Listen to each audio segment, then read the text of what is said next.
retinopatía diabética es la patología vascular más frecuente de la retina. Es una microangiopatía progresiva, o sea, es decir, que es una alteración de los pequeños vasos de la retina que lo que presenta son oclusiones en personas que tienen diabetes mellitus.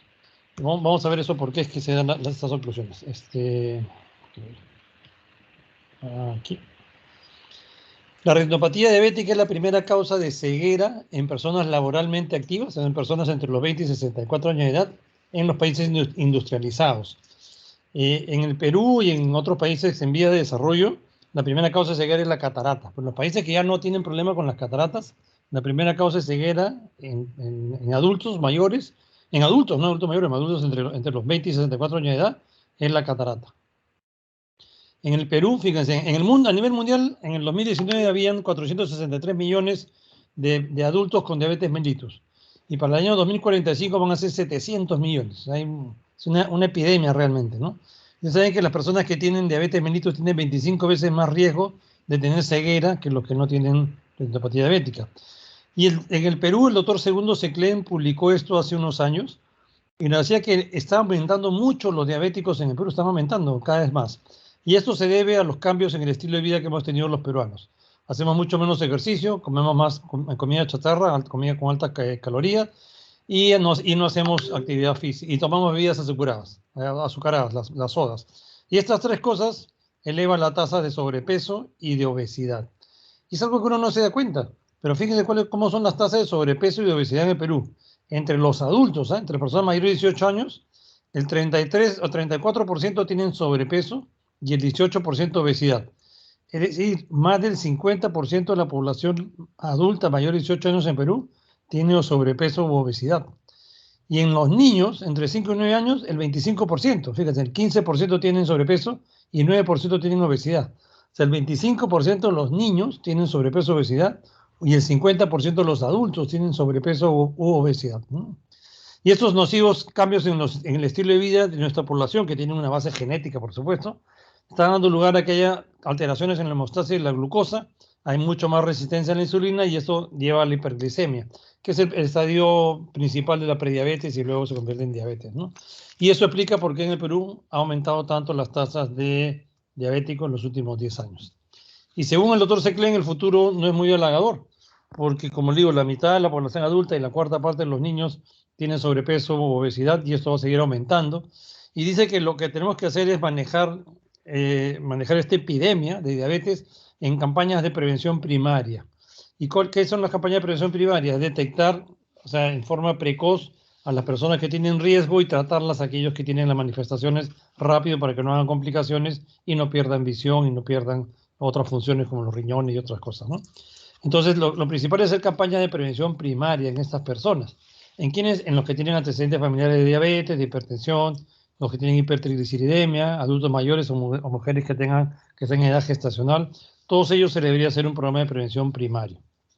Ahora, vamos a ver dentro de un momentito la cifra de diabéticos. La prevención primaria no se le puede hacer a todos los peruanos, pues, porque son muchos, ¿no? Entonces tenemos que saber a quién sí le hacemos y a quién no le hacemos. Y para eso es importante algunas de las cosas que vamos a ver ahora. Primero, los factores de riesgo de retinopatía diabética. Cuanto más años tenga uno de diabetes, más riesgo tiene de tener retinopatía diabética. O sea, el principal factor de riesgo de tener retinopatía diabética o un diabético es la duración de la diabetes. También importa la edad del diagnóstico. Cuanto más joven el diagnóstico, más riesgo.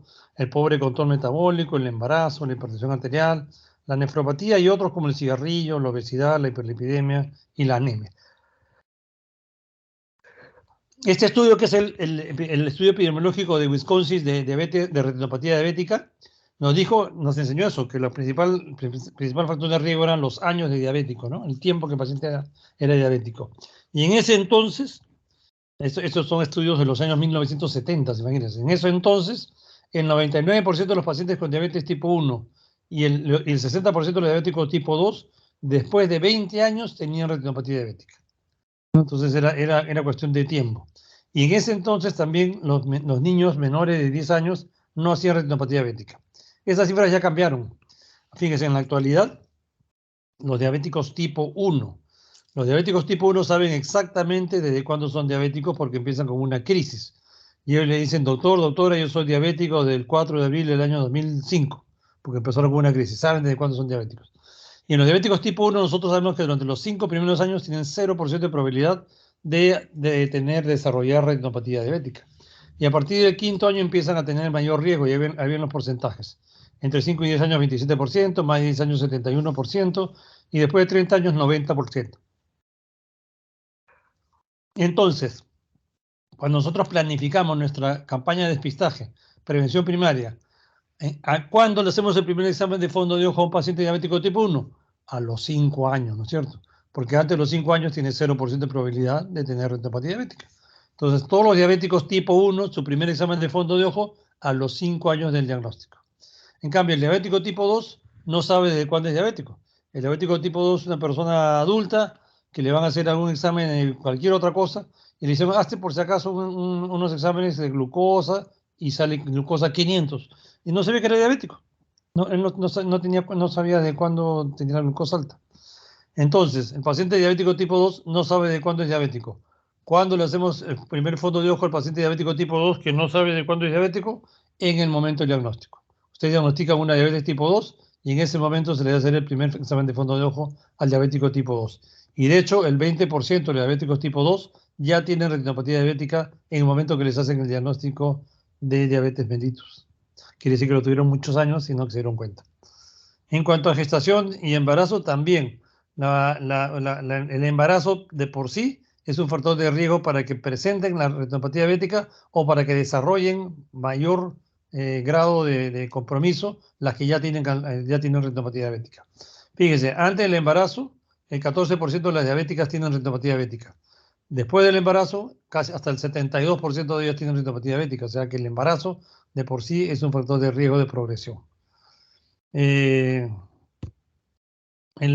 manejo de la diabetes pregestación, lo que hay que hacer es una mujer diabética que quiere salir gestando, debemos primero tener la hemoglobina glicosilada muy bien controlada.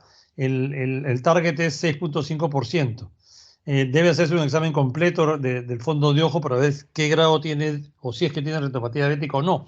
Y si tiene retinopatía diabética severa o más que severa, o edema macular diabético, que vamos a ver ahora, debe ser tratado antes de que salga embarazada. Ahora, si ya salió embarazada, tenemos que hacer el primer examen del fondo de ojo el primer trimestre y lo vamos siguiendo trimestralmente, a no ser que tengan algún factor de riesgo que requiera que el seguimiento sea más seguido. Si ya tienen grado de retinopatía diabética, si tienen hipertensión arterial, si tienen diabetes mellitus de muy larga evolución, lo visitamos cada mes.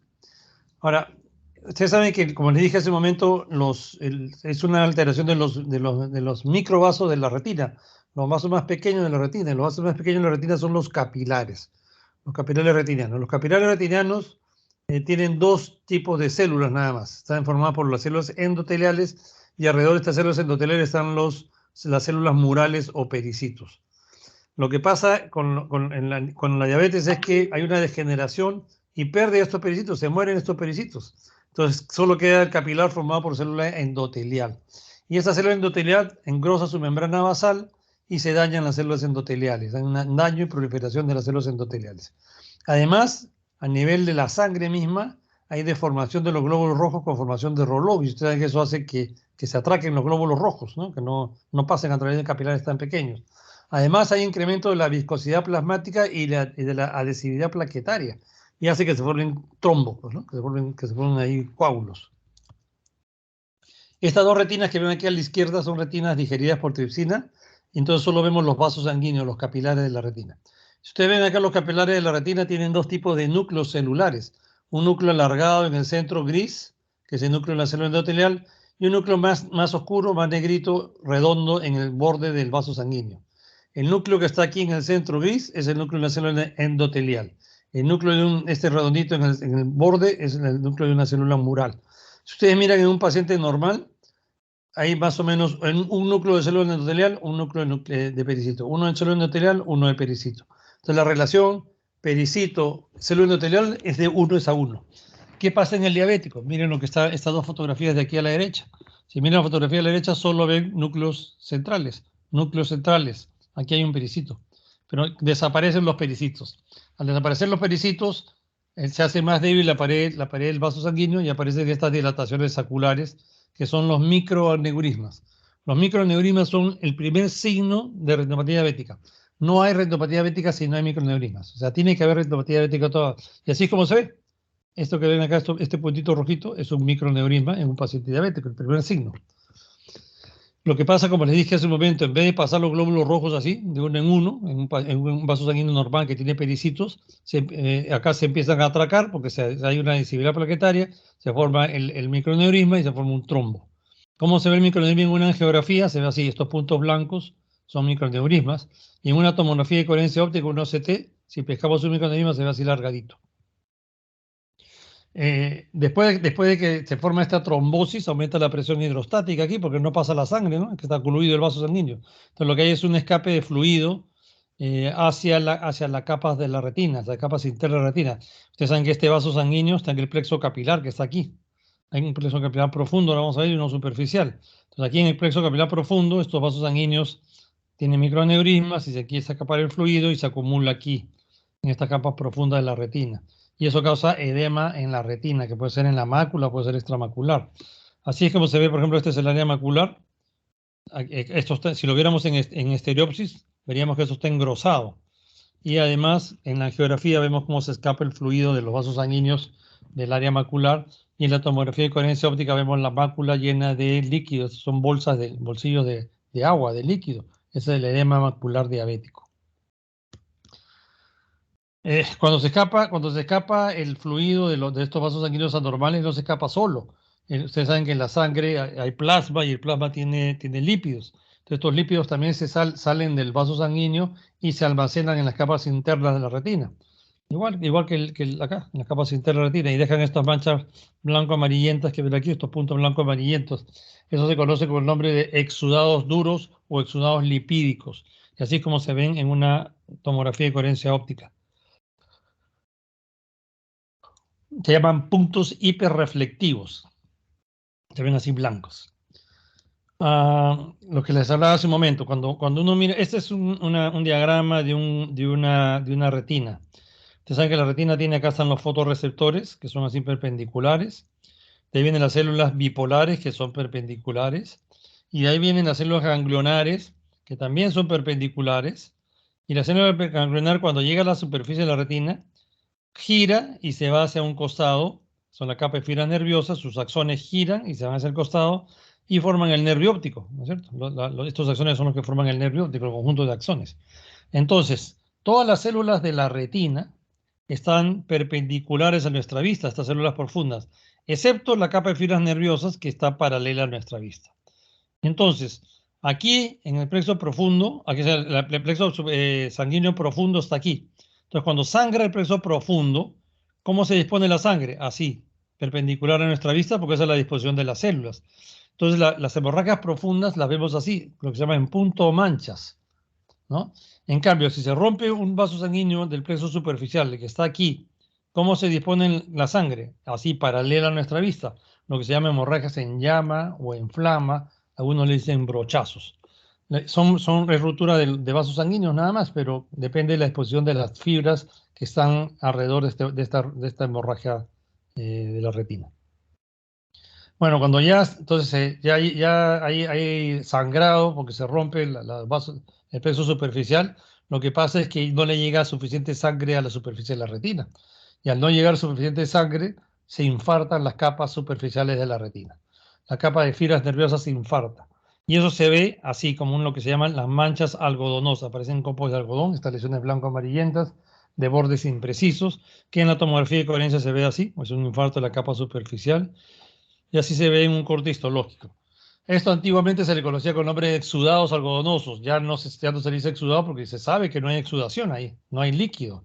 Es un infarto de la capa epinal nerviosa, no hay fluido ahí.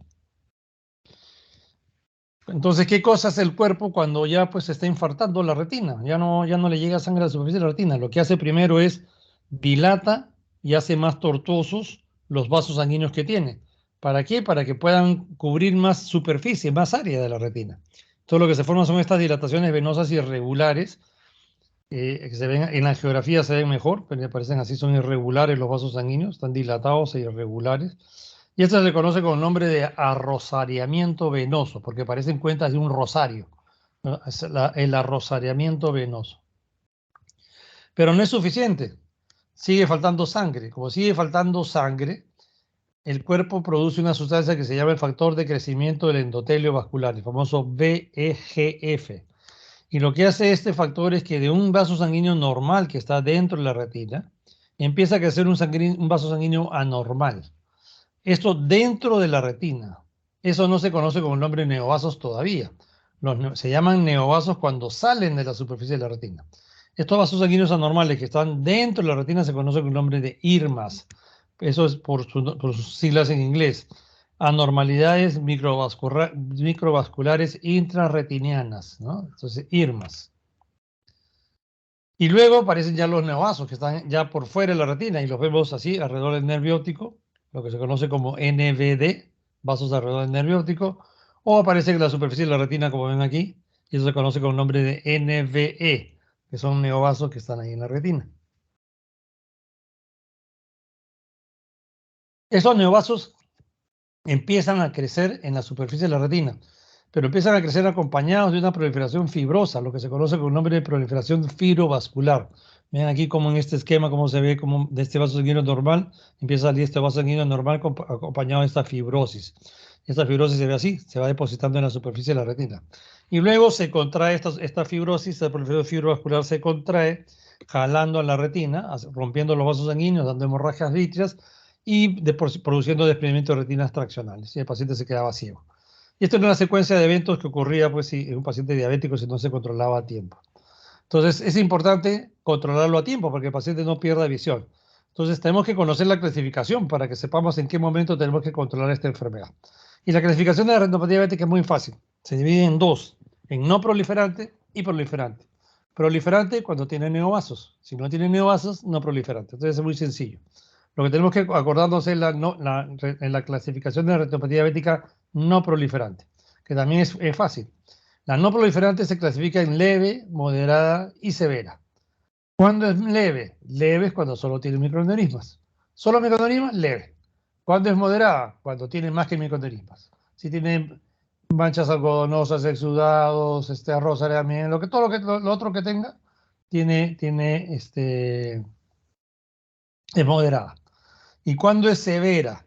Severa es la regla del 4-2-1. Eso es lo que tenemos que aprender. ¿Y por qué es importante aprender el momento que tiene retinopatía diabética no proliferante severa? Porque el paciente cuando alcance este estadio de no proliferante severa, no importando qué agudeza visual tenga el paciente, ese paciente debe tratarse inmediatamente con fotocoagulación panretiniana para que no pierda visión en el futuro.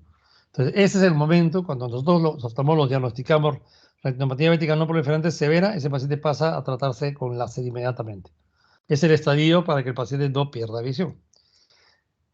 A ver, ¿y cuándo es cómo se clasifica o cómo sabemos que ya alcanzó ese estadio? Es la regla, como le digo, del 4-2-1. ¿Qué significa esta regla? Pasamos dos líneas que dividen en la retina por el nervio óptico, formando 4 cuadrantes.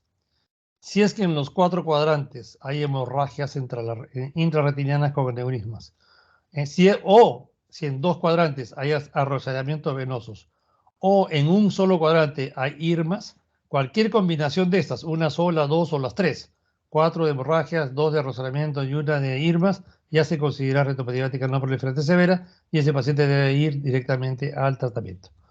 4 cuadrantes de hemorragias más que esto que ven aquí. 2 cuadrantes de arrosallamiento venoso más que esto que ven aquí. Esas son las fotografías patrón. Y IRMAs más que esto que ven aquí. Si ven IRMA, este es un IRMA aquí, y acá hay otro IRMA, miren. Si ven IRMA más que esto que ven ahí en un solo cuadrante, ya es diagnóstico de no proliferante severa, y este paciente debe recibir tratamiento con rayos láser, no importando la agudeza visual que tenga el paciente. Aquí hay un ejemplo de una leve, solo microaneurismas, leve, aquí hay otro microaneurisma. Moderada, cuando tiene más que microaneurismas, manchas algodonosas, exudados, hemorragias, es una moderada. Y severa, aquí pasamos una línea que corta al nervio óptico en 4, en los 4 cuadrantes hay hemorragias. Ya con eso tenemos el diagnóstico.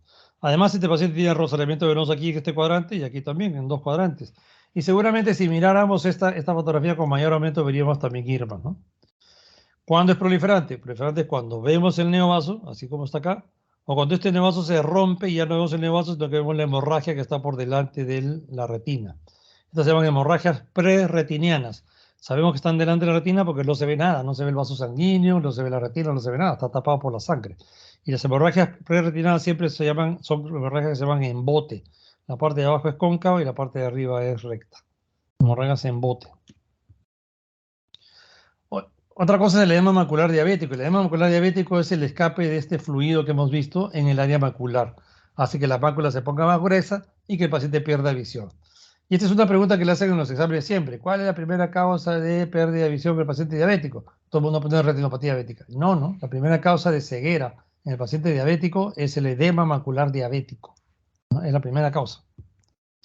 Así es como se ve una fotografía, una fotografía de la retina, se llama una retinografía a color normal del área macular. Así como se ve la fotografía de una angiografía con fluoresceína, el colorante está solo dentro de los vasos sanguíneos y no se escapa, no sale de acá. Y esta es una tomografía de coherencia óptica, un OCT normal, ven las capas de la retina como se ven todas. ¿Qué pasa en el diabético? El diabético, fíjese acá, tiene edema macular, todo este de acá es el área macular. Y dentro del área macular vemos que tiene estos exudados duros, hay hemorragias aquí en el centro, y si miramos en estereopsis esto está engrosado. Y acá está engrosado toda la mácula. Este es edema macular diabético focal, porque solo en un pedazo del área macular está el edema, que se ve así, se ve un poquito líquido y estos puntos hiperreflectivos. Y esto de acá es el edema macular difuso, que por todo el área macular hay escape líquido y se ven estos bolsillos de agua. Ahora, cuando entonces alcanza el paciente el estadio de retinopatía diabética no preferente severa o mayor, y se pasó por mayor, el tratamiento es la fotocolección parretiniana. El único tratamiento es la fotocolección parretiniana. Pero el paciente debería estar idealmente controlado en forma metabólica. Es importantísimo que el paciente esté controlado. Eso quiere decir que tenga la hemoglobina glicosilada menos de 7%, que tenga las presiones arteriales normales, menos de 120-80, que tenga el colesterol dentro de límites normales, sobre todo el LDL menos de 100 miligramos por decilitro. Y el paciente, si tiene edema macular y tiene falla cardíaca o falla renal, va a continuar el edema. Entonces tenemos que tratar estas fallas cardíacas o renal para que el paciente no tenga edema. Y si lo que el paciente tiene es una vasculopatía obstructiva, el paciente no debe fumar, ¿no? Pues uno se le cierran más los vasos sanguíneos. Y como le dije, el único tratamiento es la fotocolección parretiniana. Cuando la prendidura, desde el borde de la arcada, de aquí, del borde de la arcada macular, temporal superior y temporal inferior, hacia afuera, vamos disparando, si es un disparo de láser, hasta el borde, no como está acá, sino hasta el borde. Y este tratamiento ha comprobado que disminuye en 90% la pérdida de visión. Es un tratamiento altamente efectivo. Por eso continúa siendo el gol estándar el tratamiento de la retinopatía diabética, la fotocoagulación parretiniana con rayos láser. ¿Y por qué es que funciona? Porque ustedes saben que de todas las células que hay en el cuerpo humano, las que más oxígeno consumen son las neuronas. Y dentro de esas neuronas, las que más oxígeno consumen son los fotorreceptores. Entonces, lo que está pasando en la retina es que la sangre no irriga suficiente, no lleva suficiente oxígeno y sangre a la retina para que estos fotorreceptores vivan. Entonces, lo que hacemos nosotros con el láser es dañamos estos fotorreceptores se mueren y se transforman en glía, células de la glía. Las células de la glía, por supuesto que no ven, pero tampoco consumen oxígeno y tampoco producen el VEGF. El VEGF no lo producen. Entonces, lo que dejamos sin tratar, el paciente ve y la parte que tratamos, el paciente no ve. Entonces, si es un tratamiento tan altamente efectivo, ¿por qué esperamos hasta que el cáncer estallido no proliferante severa? De no proliferante severa, ¿por qué no lo hacemos antes? Y no lo hacemos antes porque tiene consecuencias, tiene algunos efectos secundarios. El paciente puede perder un poco de campo visual, el paciente puede perder un poco de visión en penumbra y a veces hasta visión central, por lo que esperamos. El tratamiento del edema macular diabético depende si es focal, lejos del centro de la fobia, tratamiento con rayos láser. Pero si el tratamiento es focal en el centro de la fobia o es difuso en toda la fobia, no le podemos disparar láser a toda la fobia. Bueno, lo que hacemos es tratamiento farmacológico. Aquí ven este ejemplo. Este es un paciente que tiene edema macular diabético focal. Solo esta zona está con edema. Cuando se ve así, redondito el anillo circinado de exudados duros, sabemos que el vaso sanguíneo normal está aquí en el centro. Entonces está lejos del centro de la fobia. Disparamos láser aquí al centro y ven cómo desaparece el edema, ¿no? Entonces, tratamiento láser focal. En cambio, cuando es difuso, el edema macular difuso o está en el centro de la fobia, lo que hacemos es inyectamos alguna sustancia dentro del ojo. Las principales son los anti-VEGF, estos son los anti-VEGF que existen en el mercado, o algún tipo de esteroides, ¿no? Los anti-VEGF son el tratamiento de elección para el edema macular diabético difuso porque han demostrado que rápidamente mejoran la visión. Fíjese cómo mejoran de 12 a 16 letras rápidamente, a pesar de que hay un 25% de pacientes que no responden con los anti-VEGF. Los anti-VEGF son el tratamiento gold estándar del edema macular diabético difuso. Ven aquí cómo desde la primera inyección, cómo mejora la visión del paciente y llega a mejorar hasta 16 letras con el tratamiento con anti-VEGF. ¿Cuál anti-VEGF? Cualquiera, el que tengamos a mano, que sea, el paciente pueda conseguir mejor, porque tiene una pequeña diferencia, pero todos mejoran la visión del paciente, todos secan la mácula. Así que le ponemos el anti-VEGF que tengamos a mano. Si no tenemos anti-VEGF, o el paciente no lo puede usar porque está embarazada, porque tiene un ACV, porque tiene un infarto de miocardio, o porque es muy caro, usamos algún tipo de corticosteroides. Este es un paciente mío que le inyectamos triamcinolona dentro del ojo y miren cómo el edema macular con una inyección de triamcinolona mejora drásticamente la mácula y la agudeza visual de este paciente. Ahora, cuando el paciente ya se pasó, pues porque no vino a tiempo, ya se le desprendió la retina o sangró y no se puede hacer nada, bueno, lo que hacemos es esta operación que ven aquí. Esta es una vitrectomía, es una cirugía. Es una cirugía en la cual le hacemos 3 huequitos al ojo. Por un huequito metemos líquido para que el ojo no colapse. Por otro metemos una luz para mirar lo que estamos haciendo. Y por el otro metemos este instrumento que es el vitrector que va cortando estas bandas de tracción que están jalando en la retina y que la desprenden. A este paciente unos días antes se le inyectó un anti-VEGF para que esta proliferación fibrovascular se convierta solo en proliferación fibrosa, cosa que la podemos cortar y no sangra. Entonces, la vamos cortando, estas bandas de tracción que desprenden la retina, la vamos cortando. Y después que hemos cortado todas las bandas de tracción, la retina se supone que regresa a su sitio. ¿Ven? Ahí como cortamos las bandas de tracción. Y una vez que regresó a su sitio, sacamos toda la sangre que pudiera haber. Y cuando hemos sacado toda la sangre de la retina, hacemos una fotocoagulación panretiniana, pero por adentro del ojo. Se llama endofotocoagulación panretiniana. Ahí están viendo ahí cómo sacamos la sangre. Y después que hemos sacado la sangre, ya vamos a hacer el láser, que es eso que ven ahí, ese es el láser, los disparos de láser, ¿no? Entonces disparamos láser, ¿no? Hacemos una fotocoagulación intensa. Al final hacemos un intercambio fluido-aire. Ahí vamos a hacer intercambio fluido-aire. Y la retina queda pegada. Y este paciente que tenía visión de 42 a 1 metro mejoró hasta 20-40 de visión. Acá ven otro paciente que tiene ojo único, que se le hizo láser a tiempo, pero quedó esta atracción y el paciente no ve bien porque eso está jalando la mácula. Se opera, se retira esta cicatriz y el paciente mejora su agudeza visual, ¿no?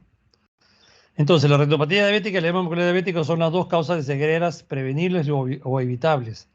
La retinopatía diabética con el tratamiento metabólico y oftalmológico regresiona, se desaparece. El edema macular diabético puede ser tratado y consecuentemente mejorar y en algunos casos desaparecer totalmente. Lo que es de suma importancia es la detección precoz y el tratamiento oportuno de esta retinopatía diabética. Y sabemos que el paciente con que tiene diabetes mellitus es un paciente que tiene afectado muchos órganos y sistemas, entonces el tratamiento es multidisciplinario, ¿no? Y vamos a hablarles un poquito sobre la retinopatía hipertensiva. Ustedes saben que la hipertensión arterial es una de las enfermedades más frecuentes del ser humano y en algunas poblaciones llega hasta el 30% de la población a tener hipertensión arterial crónica. Ustedes saben que la hipertensión arterial crónica se define como aquellas presiones de más de 120 sobre 80, ¿no? Milímetros de mercurio. Y como toda enfermedad sistémica que es, compromete a varios órganos, compromete a los riñones, compromete al corazón y compromete al sistema neurológico y al ojo también, ¿no? Y en el ojo da 3 manifestaciones diferentes. Da daño en la coroides, que es la coroidopatía hipertensiva, da daño en el nervio óptico, que es la neuropatía óptica hipertensiva, y da el daño en la retina, que es la retinopatía hipertensiva, ¿no? Vamos a ver estas 3 cosas.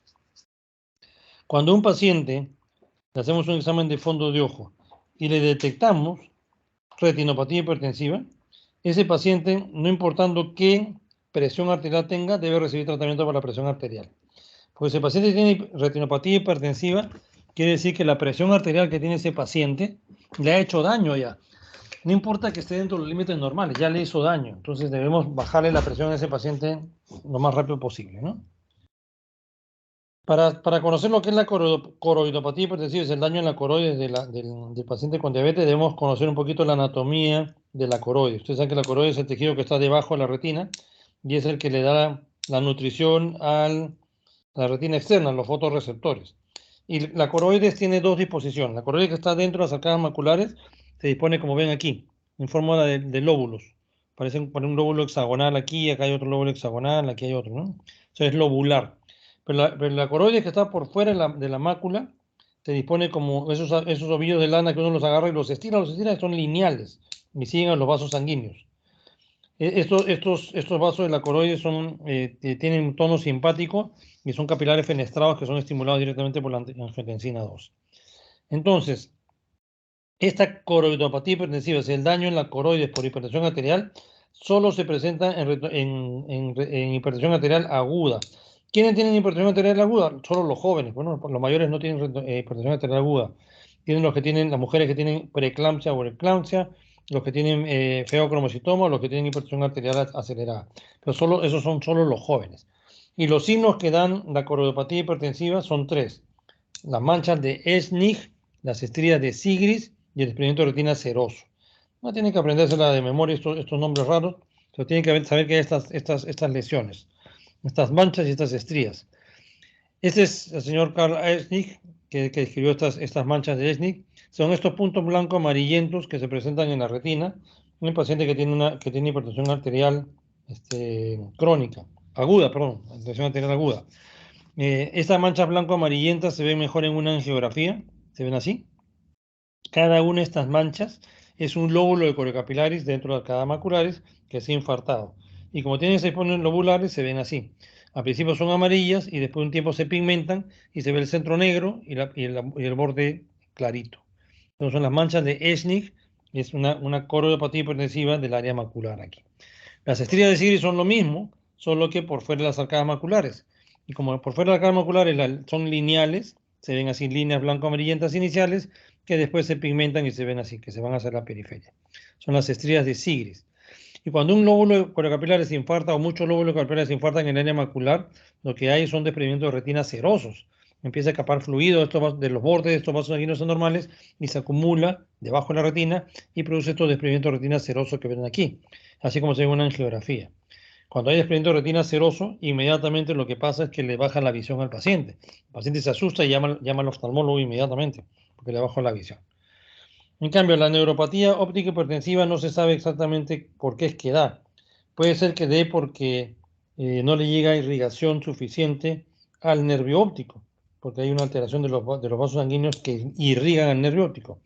Puede ser que la retinopatía hipertensiva retrógradamente daña el nervio óptico, porque el nervio óptico está hecho de los axones de las células ganglionares de la retina. Y si se dañan las células ganglionares por retinopatía hipertensiva, podría dañar el nervio óptico. También podría ser anterogradamente, que haya un daño a nivel cerebral, una encefalopatía hipertensiva, y que eso traiga un daño anterógrado hacia el nervio óptico. Probablemente hay una combinación de estos factores para que haya un daño en el nervio óptico. El hecho es que hay un daño en el nervio óptico. Vemos edema nervio óptico, se pierden los bordes del nervio óptico, así como ven. No vemos los bordes, se inflama, se hincha, puede haber hasta hemorragias ahí. Y eso cuando un paciente tiene hipertensión arterial crónica con edema papila, es un factor de muy mal pronóstico. De mal pronóstico de visión, ese paciente tiene riesgo de hacer un infarto del nervio óptico en cualquier momento. Y también tiene riesgo de muerte. Ahora vamos a ver cómo este paciente cuando tiene edema papila por hipertensión arterial, el paciente está en peligro de muerte. Miren aquí. La retinopatía hipertensiva, que es el daño en la retina por hipertensión arterial, fue descrita por Marcus Gahn en el año 1887, más o menos, 1887. Y él lo describió, estos signos en la retina de retinopatía hipertensiva en personas que tenían enfermedad renal. 40 años después, en el año 39, Kitt mostró que estos signos que había descrito Marco Gahn eran predictivos de muerte. Entonces, por eso que es importante. Fisiopatológicamente, las arterias retinianas son arteriolas, histológicamente son arteriolas. Y la circulación retiniana sufre los cambios fisiopatológicos en respuesta a la elevación de la presión arterial, igual que los vasos de todo el cuerpo. ¿Qué pasa si yo tengo una subida de presión arterial? Pasa mucha más sangre por la arteria, le llega mucho más sangre al órgano blanco y el órgano blanco se daña porque se encharca, ¿no es cierto? Entonces vienen los estadios de la retinopatía hipertensiva. ¿Cuáles son? El primero es el estadio de la vasoconstricción. ¿Qué cosa hace el cuerpo cuando sube la presión arterial? Cierra los vasos sanguíneos para que pase, o sea, para que sea menos calibre, y al aumentar la presión arterial, la cantidad de sangre que le llega al órgano blanco sea la misma. Entonces, estos vasos de la retina tienen capacidad de autorregulación. Hay un vasoespasmo que al principio es transitorio, porque si se mantiene en el tiempo ya se hace permanente. Y que nosotros cuando hacemos el examen del fondo de ojo lo que vemos son las arteriolas más estrechas de lo usual. Entonces se presenta en la hipertensión arterial crónica. Ahora, ¿cómo sabemos que las arterias están más estrechas que lo normal? Aquí vemos una fotografía de un fondo de ojo normal, de un paciente normal que no tiene hipertensión arterial. Este vaso sanguíneo oscuro que ven aquí al costadito, aquí, a la salida del nervio óptico, el oscuro, es una vena. Y el que está clarito al costado es una arteria. Y nosotros comparamos el grosor de la arteria con el de la vena. Se llama la relación arteria-vena. La relación arteria-vena en este caso es 2, el grosor de la arteria, y 3, el grosor de la vena. O sea, la relación es de 12 a 3. ¿Qué pasa en la hipertensión arterial crónica? El vaso se adelgaza. Fíjense acá, la vena como 3 y la arteria que está al costadito no tiene ni 1, ¿no? Está totalmente adelgazada. Entonces, el primer estadio es el de vasoconstricción.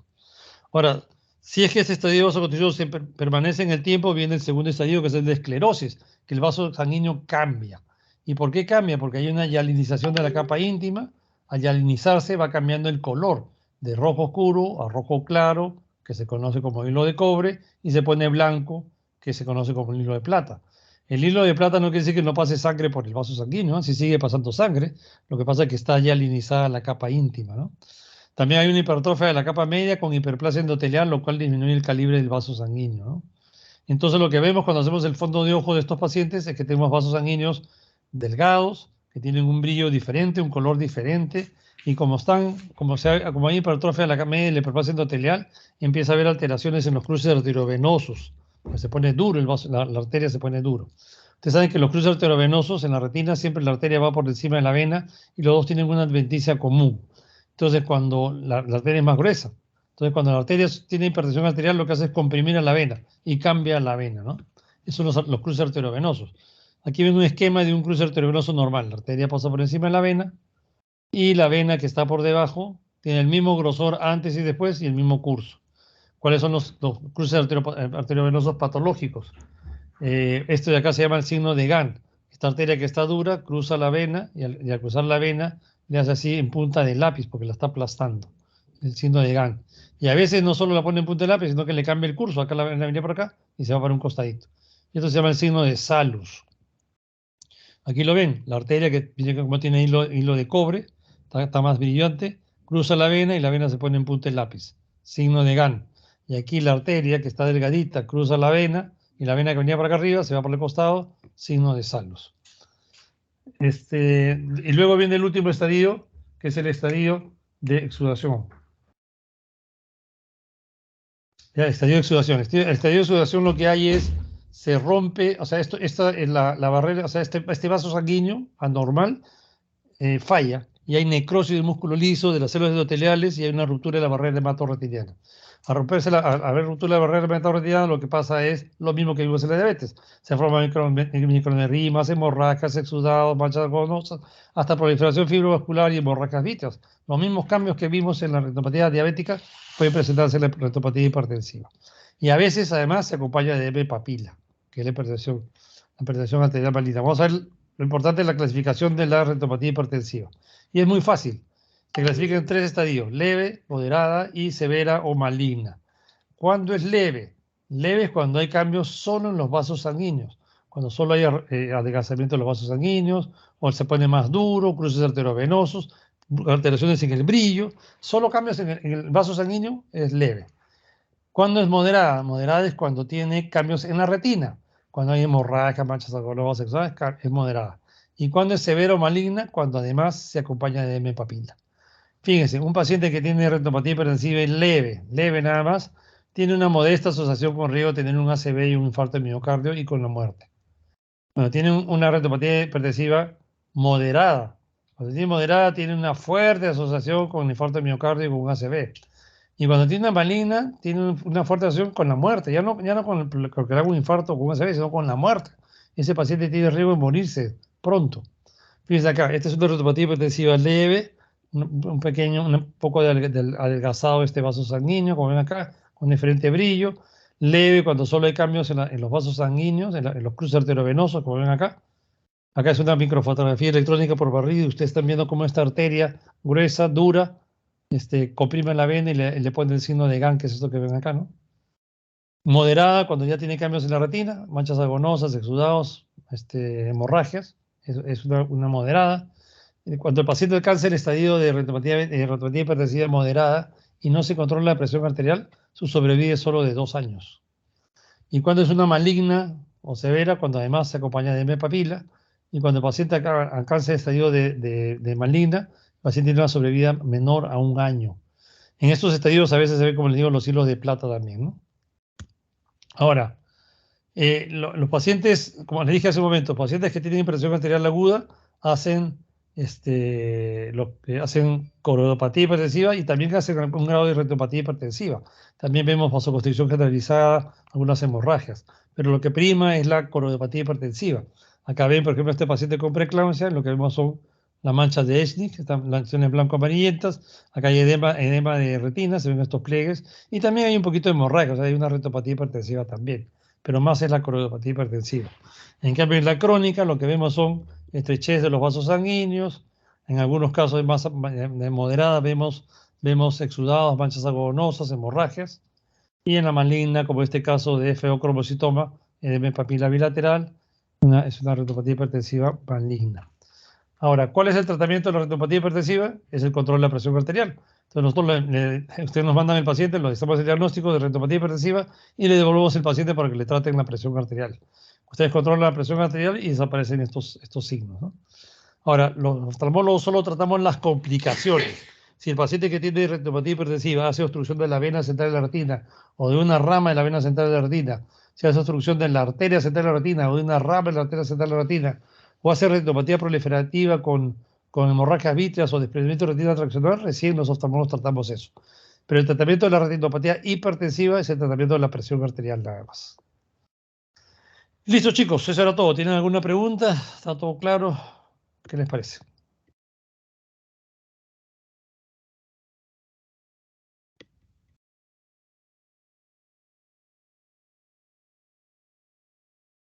Creo que sí está todo claro, doctor. Y a cualquier consulta me escriben, pues, me escriben para guiarlos a ver si tengo una pregunta, alguna cosa. Que estén bien, buenas noches. Chao. Está bien, doctor. Gracias. Buenas noches. Buenas noches.